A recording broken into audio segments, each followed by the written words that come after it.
Hello students, welcome to we are solver.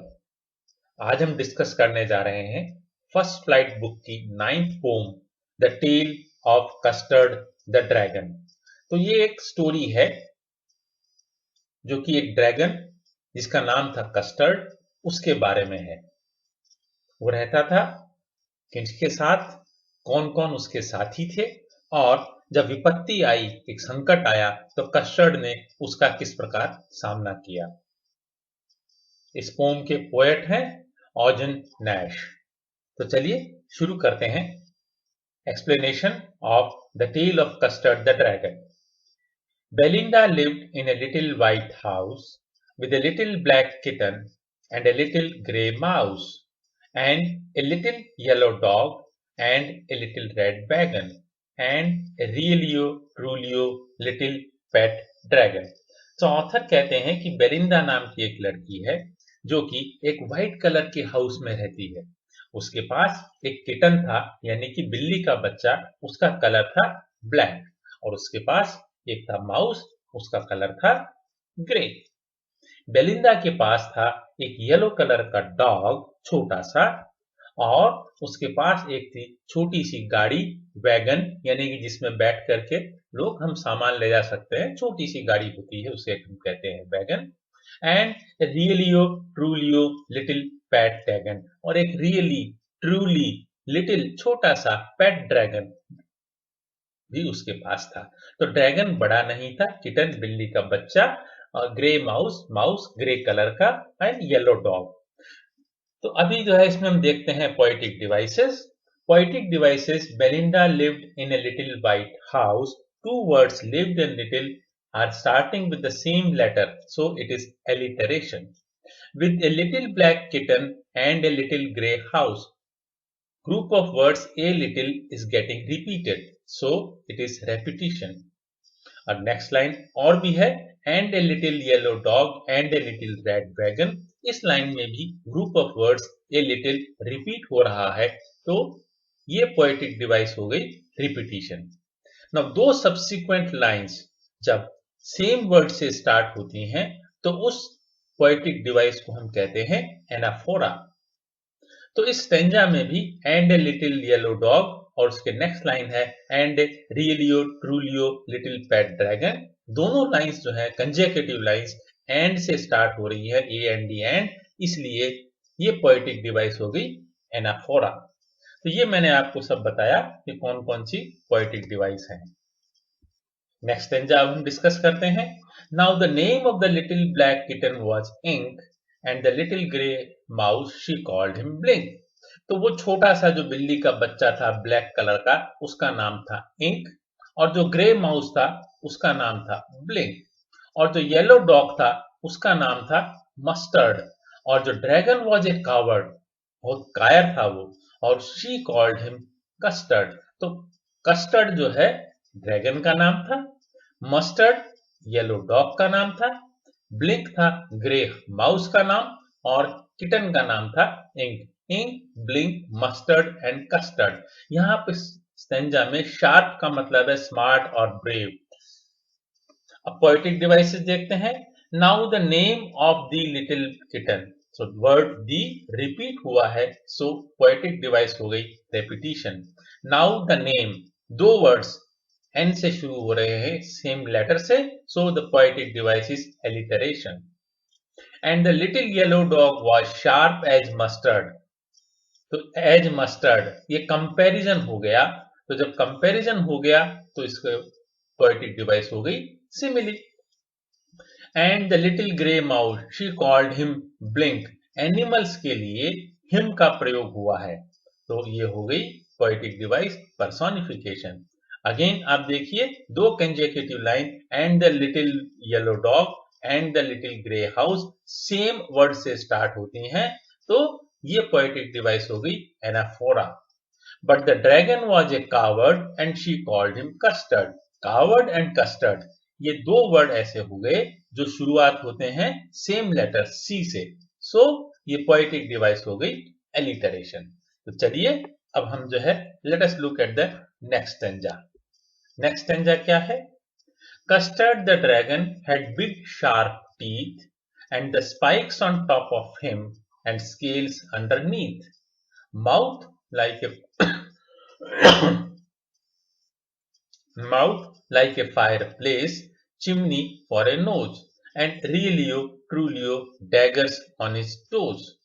तो जो custard dragon था उसके टीथ बहुत ही शार्प थे, बहुत तीखे दांत थे उसके, और उसकी बॉडी के सरफेस के ऊपर जो अनइवन सरफेस थी वो बिल्कुल कांटों की तरह तेज थी, और उसकी लोअर बॉडी यानी बॉडी के नीचे जो स्केल्स थी, जैसे फिश में स्केल्स होती हैं, वो भी जो है काफी शार्प थी, और उसके मुंह में ऐसा लगता था मानो कि कोई एक भट्टी जल रही हो आग की, और उसकी जो नोज थी, नोज से जो है धुआं निकलता रहता था, जैसे कि किसी चिमनी से धुआं निकलता रहता है।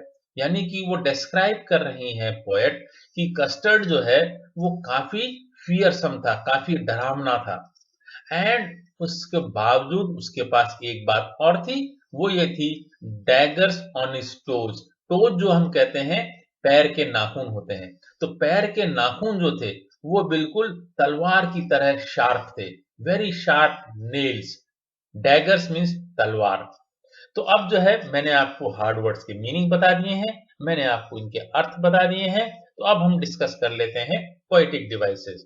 पोएटिक डिवाइसेस देखिए, सबसे पहले and spikes on him and scales underneath. दो word spikes and scales same letter से शुरुआत होती है, alliteration.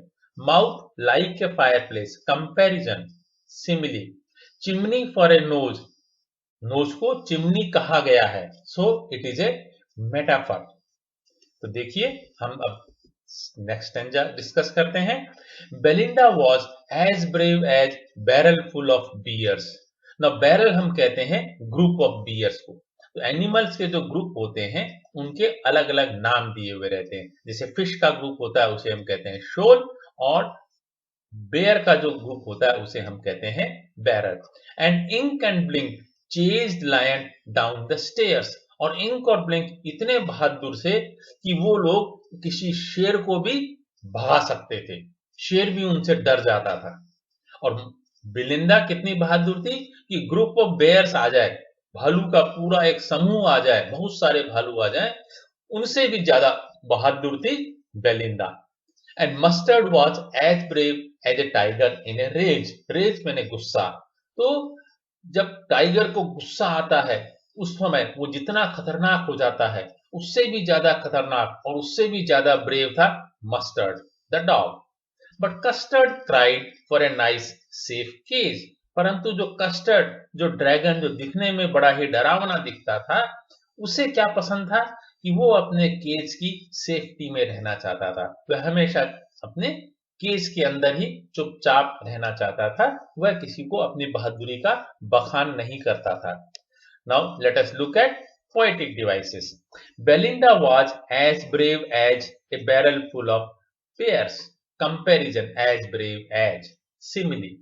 Belinda was as brave as a barrel full of beers. एक दो तीन चार, चार बार जो आप देखिए जो वर्ड्स शुरू हुए हैं वे शुरू हुए हैं फर्स्ट लेटर बी से, तो ये पोएटिक डिवाइस हो गई alliteration. Mustard was as brave as tiger. Again, it is a comparison. So, the poetic device is simile. But the custard cried for a nice safe case. Custard cried case. तीन words same letter से शुरुआत हो रहे हैं. So, ये हो गई आपकी poetic device alliteration. Okay, students. Now let us look at the next stanza. Belinda tickled him. She tickled him अनमर्सीफुली। अनमर्सीफुली यानी कि बिना किसी दया के। टिकल का मतलब यहां पर है चिढ़ाना, और हिम का प्रयोग हुआ है ये कस्टर्ड के लिए। तो बेलिंडा जो है कस्टर्ड को चिढ़ाती थी, और जब वो कस्टर्ड या ड्रैगन को जब चिढ़ाती थी तो उसे बिल्कुल भी दया नहीं आती थी। Ink, blink and mustard they rudely called him Percival. तो इंक यानी kitten, blink mouse, mustard the dog, वे भी कस्टर्ड को बड़े ही बदतमीजी के साथ रूडली कहते थे परसिबल। तो मैं आपको बता दूं कि पर्सिवल जो है इंग्लैंड का एक राजा था, किंग आर्थर, उसकी सेना में एक सेनापति था और उसे सबसे बहादुर सेनापति माना जाता था। तो एक कायर व्यक्ति को, एक कायर, जिसे कायर ड्रैगन को इंक, ब्लिंक और मस्टर्ड जब बहादुर कह रहे हैं तो एक तरह से वे उसे चिढ़ा रहे हैं, उसके ऊपर सटायर है, उसके ऊपर व्यंग्य है। They all set laughing in the little red wagon. तो ये तीनों एनिमल्स, इंक, ब्लिंक और मस्टर्ड, रेड वैगन में बैठे रहते थे और कस्टर्ड को चिढ़ाते रहते थे। और एंड द रियलियो ट्रूलियो कावर्डली ड्रैगन, जो रियली ट्रूली कावर्ड था, ऐसा लगता था उन लोगों को, उसे ये सब लोग चिढ़ाते रहते थे। तो मैंने हार्ड वर्ड्स के मीनिंग आपको बता दिए। Now let us look at the poetic devices. Belinda tickled him, she tickled him. एक ही लाइन में एक ग्रुप ऑफ वर्ड्स एक से अधिक बार आ गया, repetition. They rudely called him Percival, direct comparison हो गया एक व्यक्ति से और शब्द का प्रयोग हुआ है him for an animal, so it is personification. They all sat laughing in the little red wagon. Laughing and little दो वर्ड हैं जो कि सेम लेटर से शुरुआत होती है, so the poetic device is alliteration. Belinda giggled till she shook the house, and the blink said weak, which is giggling for a mouse. Ink and mustard rudely asked his age, when custard cried for a nice safe cage. So Belinda जो है, giggle मैंने हंसना, जोर जोर से हंसती थी custard के ऊपर, और इतनी जोर से हंसती थी कि मानो पूरे घर में जो है उसकी हंसी गूंज जाती थी, पूरा घर हिलने लग जाता था उसकी हंसी से। और ब्लिंक जो है वो वीक जो है क्या है, चूहे की आवाज है। तो वो ब्लिंक भी जो है तरह तरह की आवाजें निकालता था और हंसता रहता था कस्टर्ड के ऊपर। इंक और मस्टर्ड भी जो है कस्टर्ड से पूछते थे, बताओ बताओ तुम्हारी एज क्या है, यानी कि वो दोनों उसे अभी भी एक छोटा सा बच्चा समझते थे। और वो जबकि इंक और मस्टर्ड वे दोनों भी, इंक इज किटन, बिल्ली का बच्चा है, तो एक बच्चा दूसरे से पूछता है बता तेरी उम्र क्या है, यानी तू अभी भी बच्चा है। यानी कस्टर्ड को वो बहुत ही एक छोटा सा निरीह प्राणी मानते थे कि इसमें कोई ताकत नहीं है, एक कावर्ड पर्सन है। When custard cried for a nice safe cage, जब जब भी कस्टर्ड अपने केज की सेफ्टी में, अपने पिंजरे के अंदर जाना चाहता था, तो ये चारों लोग उसे चिढ़ाते थे। बेलिंदा उसे चिढ़ाती थी, ब्लिंक उसे चिढ़ाता था, इंक उसे चिढ़ाता था और मस्टर्ड भी उसे चिढ़ाता था। Poetic devices and Blink said weak. तो जब भी हम कभी किसी जानवर की या किसी थिंग, किसी वस्तु की आवाज का प्रयोग करते हैं, किसमें, किसी सेंटेंस में, किसी लाइन में, तो वह पोएटिक डिवाइस हो जाती है ओनोमेटोपिया। तो यहां पर देखिए वीक शब्द का प्रयोग हुआ है WEEC, जो कि एक चूहे की आवाज है, इसलिए यह पोएटिक डिवाइस हो गई onomatopoeia. And but custard cried for a nice safe cage. तीन वर्ड्स जो कि सेम लेटर से शुरुआत हो रही है, so the poetic device is alliteration. Next stanza. Suddenly they heard a nasty sound. Nasty means terrible, जबरदस्त, जोर की आवाज। अचानक उन सब लोगों ने एक जोरदार आवाज सुनी। And mustard growled, और मस्टर्ड द डॉग, उसने गुर्राना शुरू कर दिया। ग्राउल मीन्स गुर्राना। And they all looked around, और सभी लोग जो है चारों तरफ देखने लगे, क्या हुआ, ये आवाज क्यों आई है।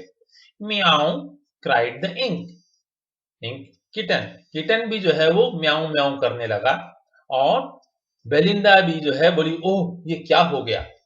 ही cried means she shouted what had happened, और उन लोगों ने देखा there was a pirate, pirate means robber, एक डाकू को उन्होंने देखा। क्लाइंबिंग इन द विंडो, यानी विंडा मीन्स विंडो, वो विंडो से चढ़ करके घर के अंदर आने की कोशिश कर रहा था एक डाकू। उस डाकू को देख करके सभी लोग डर गए।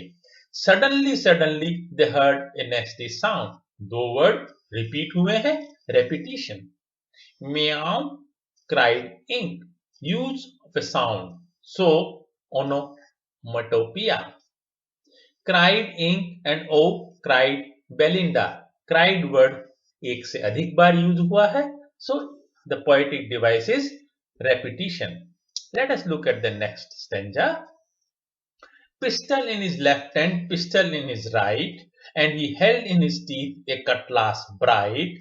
Cutlass का मतलब होता है एक छोटी सी तलवार, जो चाकू से थोड़ी बड़ी होती है, बट उसे हम एक तलवार ही कहेंगे. So cutlass means एक छोटी सी तलवार. His beard was black, one leg was wood. It was clear that the pirate meant no good.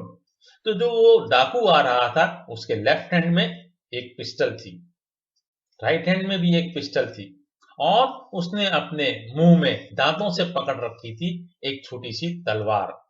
उसकी दाढ़ी ब्लैक थी और उसका जो एक पांव था वह लकड़ी का था, नकली पांव था, लकड़ी का बना हुआ था. और उन सभी बच्चों ने, कौन कौन से बच्चे?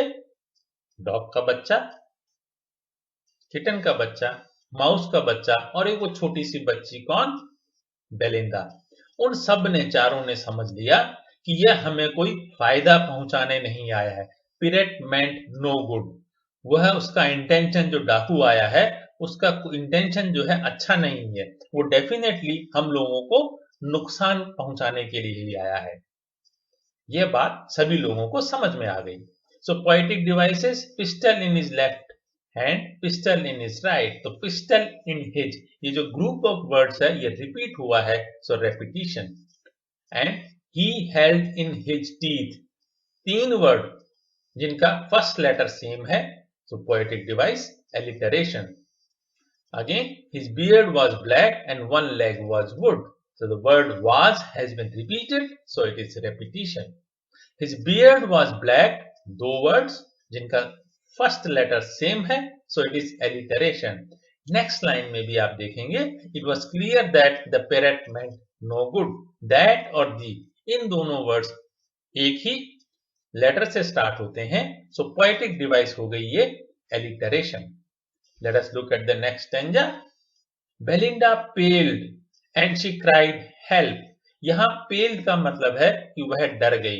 वैसे पेल का मतलब होता है पीला, तो यानी हम कहेंगे कि वो डर के मारे पीली पड़ गई.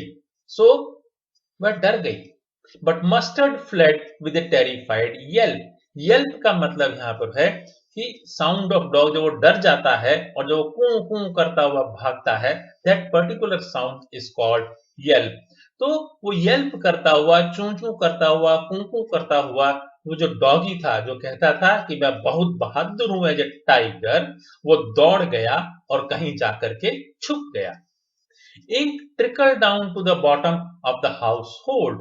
ट्रिकल डाउन का मतलब है कि धीरे धीरे, चुपचाप, दबे पांव चले जाना. तो जो इंक, जो किटन था, वो दबे पांव अपने घर के जो बेसमेंट था, bottom of the house hold, यानी कि घर में जो सामान कुछ पड़ा हुआ था, हाउस होल्ड के थिंग्स थे, उनके नीचे जाकर के छुप गया. And the little mouse blink strategically, यानी एक प्लानिंग की उसने और जाकर के अपने बिल में घुस गया. माउस होल्ड का मतलब है कि वह चूहा अपने बिल में घुस गया. तो यानी कि बेलिंदा तो डर गई और बाकी तीनों जानवर छुप गए. अब जो डर था सब कुछ, वो बेलिंदा को ही लग रहा था. Belinda, let us look at poetic devices before we go to the next stanza. Belinda paled and she cried help, help. Help word एक से अधिक बार यूज हुआ है, repetition. And the little mouse blinked strategically. Mouse hold, mouse hold और mouse दोनों word जो हैं same letter से स्टार्ट हो रहे हैं, सो पोएटिक डिवाइस हो गई alliteration. But up jumped the custard. जो कस्टर्ड था, जिसको सब लोग कायर समझते थे, वो कूद कर बाहर आ गया. स्नॉर्टिंग लाइक एन इंजन.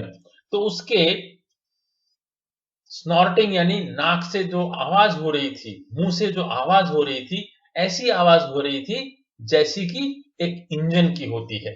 यानी इंजन में देखिए भाप निकलती है। आजकल तो डीजल और इलेक्ट्रिक इंजन आ गए, बट जो स्टीम इंजन था, तो स्टीम इंजन के की जो आवाज होती थी, वही आवाज उसके नाक से आ रही थी। स्नॉर्टिंग में का मतलब हुआ some sound which was coming from the knows.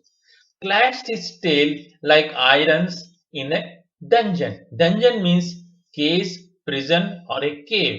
उसने अपनी पूंछ हिलाई तो पूंछ ऐसी जोरों से हिली कि मानो कोई आयरन जो है किसी दूसरे आयरन से टकरा रहा है।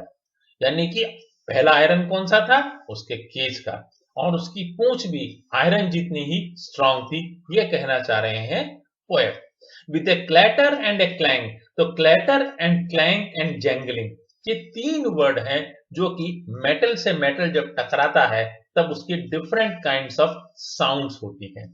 सो with a clatter and a clang and a jangling squirm, squirm means to twist, घूम करके, तो एक बड़ी ही जो है मेटेलिक साउंड के साथ वह कस्टर्ड घूम करके अपने पिंजरे से बाहर आने आ गया। And he went at the pirate, went at the pirate का मतलब है अटैक, और उस कायर कस्टर्ड ने अटैक कर दिया उस रॉबर के ऊपर, उस डाकू पर अटैक कर दिया।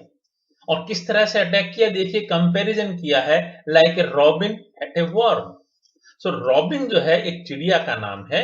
तो चिड़िया जिस प्रकार एक कीड़े को खा जाती है और कीड़ा बेचारा कुछ भी नहीं कर सकता, ठीक उसी ताकत के साथ, उसी हिम्मत के साथ कस्टर्ड ने उस डाकू को पर आक्रमण कर दिया। Let us look at the poetic devices. Snorting like an engine, simile. Clashed his tail like irons, comparison. So again, simile. See, three sounds, clatter, clang and jangling. It has been used for different sounds. So, this poetic device is onomatopoeia. Clatter and clang एक ही line में use हुए हैं, जिनका first letter same है, therefore poetic device is alliteration. He went at the pirate like a robin at a worm. So it is a comparison.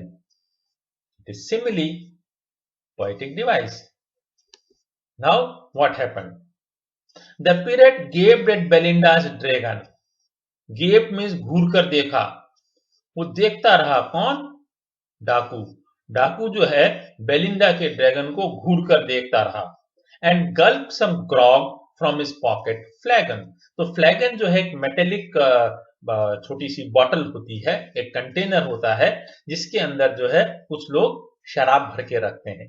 और ग्रॉग जो होता है, ग्रॉग का मतलब है जब एक अल्कोहलिक ड्रिंक को वाटर के साथ मिला करके तैयार कर दिया जाता है, that is called so grog. Grog means also एक शराब।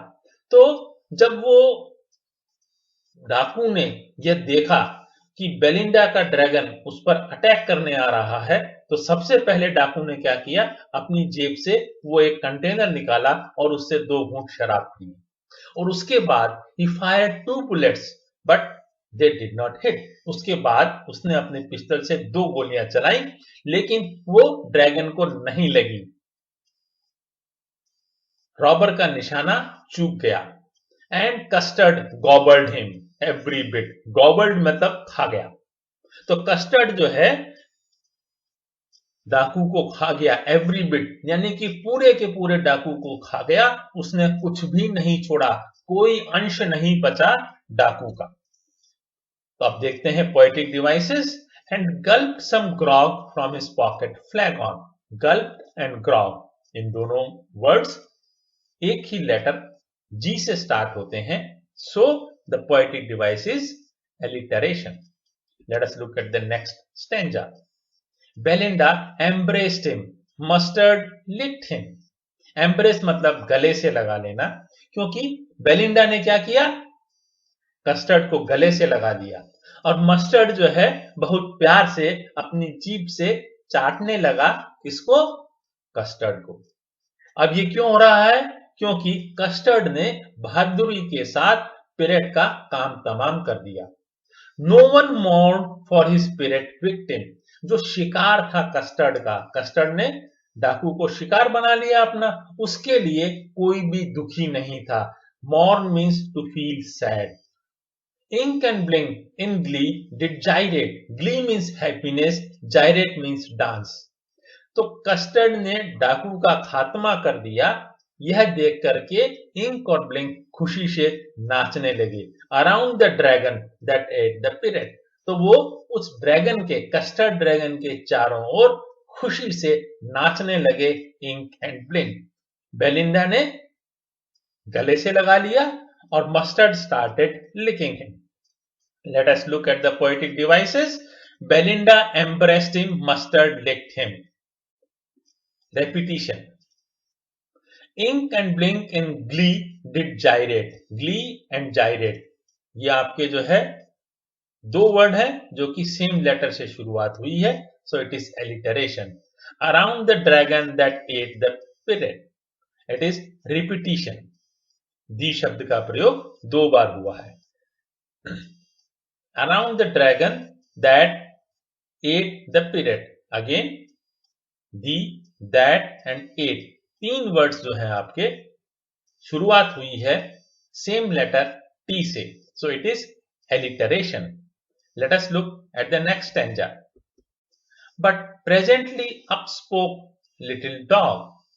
I would have been twice as brave if I had not been flustered. Flustered का मतलब होता है कंफ्यूज्ड। तो अब मस्टर्ड जो डॉग है वो कह रहे हैं, अभी कहना शुरू किए जब सारी घटना हो गई, पीरियड खत्म हो गया, तब जो है मस्टर्ड डॉग कहते हैं मैं थोड़ा सा कंफ्यूज हो गया था, अदरवाइज तो मैं कस्टर्ड से भी दुगना बहादुर हूं, ट्वाइस एज ब्रेव। और अब बोले and up spoke Ink and up spoke Blink. अब इंक और ब्लिंक भी कुछ बोलने लगे। वो क्या बोल रहे हैं? We would have been 3 times as brave with think. हम भी जो है थोड़े से कंफ्यूज हो गए थे, वरना हम तो जो है कस्टर्ड से 3 गुना ज्यादा बहादुर हैं। And Custard said I quite agree. Custard ने उनकी बात मान ली, बोले मैं मानता हूं आप लोग मुझसे बहादुर हो, and that everybody is braver than me. Custard ने तुरंत यह बात मान ली कि इंक, ब्लिंक और मस्टर्ड तीनों ही कस्टर्ड से बहादुर हैं। यद्यपि वो तीनों जानवर जब डाकू को देख करके भाग गए थे और कहीं छुप गए थे। Poetic devices and upspoke ink and upspoke blink. Upspoke ये दो जो ग्रुप ऑफ वर्ड है ये रिपीट हुआ है सेम लाइन में, सो it is repetition. That everybody is braver than, दो वर्ड दैट एंड देन जिनकी शुरुआत होती है सेम लेटर से टी से, therefore it is alliteration poetic device. Belinda still lives in her little white house with her little black kitten and her little grey mouse and her little yellow dog and her little red wagon and her Delio Trulio little pet dragon. Belinda आज भी अपने उसी white colour के house में रहती है। उसके साथ रहता है ब्लैक किटन यानी ब्लैक कलर का बिल्ली का बच्चा, and her little grey house, वो छोटा सा ग्रे माउस, ग्रे कलर का जो माउस है वो भी उसी के साथ रहता है। येलो डॉग भी जो है बेलिंडा के साथ है। वो रेड कलर की गाड़ी रेड वैगन वो भी उसी घर में बेलिंडा के साथ है, और उसके साथ अभी भी रहता है वो छोटा सा, वाकई छोटा सा dragon. Belinda is as brave as barrel full of bears. Barrel मैंने जैसा आपको बताया पहले, it is group of bears. Belinda जो है ग्रुप ऑफ बियर्स जितनी बहादुर है। Ink and Blink chase lions down the stairs. Ink और ब्लिंक इतने बहादुर हैं कि वो शेरों को भी भगा देते हैं। Mustard is as brave as a tiger in a rage. Mustard जो डॉग है वह इतना बहादुर है जितना कि टाइगर होता है जब उसे गुस्सा आ जाए तब भी। But Custard keeps crying for a nice safe cage. परंतु वो कस्टर्ड जो है, जो ड्रैगन है, वो आज भी उसकी इच्छा यही रहती है कि वो चुपचाप अपने केज के अंदर बैठा रहे। उसे अभी भी केज की सेफ्टी ही अच्छी लगती है। तो इस लास्ट स्टैंजा से पोएट ये बताना चाहते हैं कि हालांकि it was custard who killed the pirate, custard ने ही जो है डाकू को मारा था, परंतु उसके बावजूद भी किस परिवार में जो परिस्थिति है उसमें कोई परिवर्तन नहीं हुआ है. Custard still behaves like a coward and others behave as if they are the brave. If you liked this explanation, please subscribe to our channel. You can visit our website vrsolver.in to read such beautiful contents. Thank you very much for being with VR Solver.